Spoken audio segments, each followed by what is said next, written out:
এই প্রেগনেন্সি টাইমে মানে এত কষ্ট করতে হচ্ছে কি বলবো আর।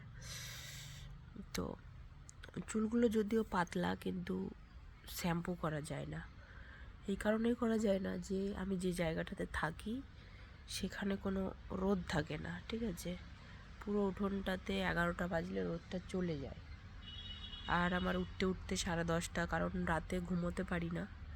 তো সকাল দিকে একটু ঘুমোই, ওই জন্য আমার বর আমাকে ডাকে না যে রাতে তো ঘুমাইনি, তাহলে ঘুমাক একটু। তো ব্যাপারটা হচ্ছে গিয়ে, আর চুলগুলো দেখো আমার সেরকম ঘন না, পাতলা চুল। তো প্রেগনেন্সিতে নাকি চুল কাটতে নেই। তো কি করব, এখন এই চুলগুলো রাখতে হচ্ছে। তো বাচ্চা হয়ে গেলে আমি চুলটা কেটে দেব। তো শ্বশুরবাড়ির নিয়ম নাকি 6 মাস পরে চুল কাটতে হয় বাচ্চা হওয়ার পরে। আর আমি অনেকের কাছে জিজ্ঞাসা করলাম, বলল যে হ্যাঁ, বাচ্চা হয়ে গেলে পরে কাটা যায়, কিছুদিন পরেই কাটা যায়। তো ভাবছি কি করব, কেন কি চুলের জন্য আমি খুব পরেশানি হয়ে গেলাম। আর এই শীতের টাইমটাতে খুব অসুবিধাও হচ্ছে। তো কি করব বুঝতে পারছি না। তো আজ প্রায় অনেক দিন পরেই, 2 সপ্তাহ বেশি হয়ে গেল শ্যাম্পু করেছি। তো সেই বিয়েবাড়ি ছিল 2 সপ্তাহ আগে, তখন শ্যাম্পু করেছিলাম। আর এই এখন আজকে শ্যাম্পু করলাম। আর এতদিনে করিনি। আর শ্যাম্পু না করলেও চুলটা সেই অবস্থা খারাপ হয়ে যায়। যে মানুষ আমি সপ্তাহে 3 থেকে 4 দিন শ্যাম্পু করতাম, সেই মানুষ এখন 16-17 দিন হয়ে যায় শ্যাম্পু করতে পারছি না। আর এত সর্দি লেগেছে, মানে কি বলবো আর। আর দেখো আমার চুলগুলো খুব পাতলা, তো ওই জন্য আমার চুল রাখারও ইচ্ছে নেই। আমি এত বড় কখনোই রাখি না, কিন্তু কি করবো, এই প্রেগনেন্সি টাইমে আমাকে চুলটা রাখতে হচ্ছে। তো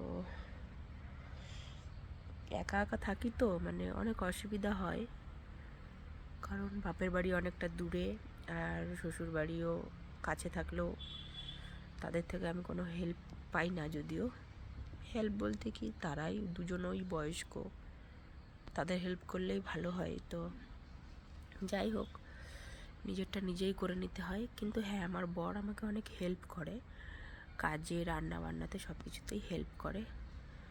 তো এটাই বলবো, প্রেগনেন্সিতে মানে বাপের বাড়িতেই থাকাটাই বেস্ট। কিন্তু আমি ডাক্তার এখানে দেখাচ্ছি, ওই জন্য হচ্ছে আর যেতে পারলাম না। কারণ যে ডাক্তার দেখাচ্ছি অন্য ডাক্তার দেখানো যাবে না, কারণ আমার বেবি অনেক দিন পরে হচ্ছে, প্রায় 10 বছর পরে। হ্যাঁ, হতে হতে 11 বছর হয়ে যাবে, 11 বছর পর বেবি হবে। ওই জন্য আর বাড়িতে গেলাম না, যে যদি কোনো অসুবিধা হয় তাহলে আবার একটা কথা, যে কিছু একটা ভুল ত্রুটি হয়ে গেল, বলবে বাপের বাড়ি গিয়েছি সেই জন্য এরকম হয়েছে। ওই জন্য আমি বাপের বাড়িতেও যাইনি, বরের কাছেই আছি। তো আমি কোয়ার্টারে থাকি, আমি শ্বশুর শাশুড়ি ওখানে থাকে, মানে ওনাদের বাড়িতে। তো খুবই অসুবিধা হয় একা একা, সারাদিন একা একা। কারণ আমি যেখানটায় থাকি একটা মানুষও দেখতে পাই না। 4 দেওয়ালের মাঝে চারিদিকে শুধু গাছপালা, দেখো এরকম বড় বড় দেওয়াল আর গাছপালা, কত ফাঁকা জায়গা, পুরো শুনশান জায়গাটা। এই জায়গাটা থাকার একটাই উদ্দেশ্য, যে তোমাদের দাদাভাই যে অফিসটা একদম কাছে, এই সামনের এই যে দেওয়ালটা দেখা, এই দেওয়ালটার পেছনেই হচ্ছে অফিসটা আছে। সেই জন্য হচ্ছে মানে এখানে থাকা মানে সুবিধার জন্য, এখানে অনেক সুবিধা আছে। কারণ তোমাদের দাদাভাই মানে যাচ্ছে আসছে অফিসে। হ্যাঁ, আর আমি কাছে থাকলে ধরো এটা ওটা করে দিতে পারছে কাজ, অফিসেও যাচ্ছে, আমার হেল্পও করে দিচ্ছে রান্না বান্না সব কিছুতে। এই জন্যই এখানে থাকা। আর শ্বশুরবাড়িতে না থাকার কারণ হচ্ছে, যদি বলতে পারো যে শ্বশুরবাড়ি কাছে, তাহলে শ্বশুরবাড়ি কেন থাকো না। থাকি না কেন, কি হচ্ছে, তারা দুজনেই বয়স্ক, আর তারা দুজনেই নিরামিষ খায়। আর প্রতিদিন নিরামিষ আমার খেতে ভালো লাগে না। আর ওখানে যদি মাছ মাংস রান্না করতে হয়, বাইরে ছোট গ্যাস আছে, সেখানে রান্না করতে হবে। আর এই টাইমে বসে রান্নাও করতে পারি না, দাঁড়িয়ে ছাড়া। এবার রান্নাঘরে টোটালি নিরামিষ, ঠিক আছে। ওই জন্য অসুবিধা অনেক কিছুই আছে। আর তাছাড়াও ওখানে তোমাদের দাদাভাইয়ের আবার প্রতিদিন অফিস আসতে হবে, তো প্রতিদিন বাইক নিয়ে যাওয়াও অসুবিধা। আর আমার ওখানে খাওয়ারও অসুবিধা।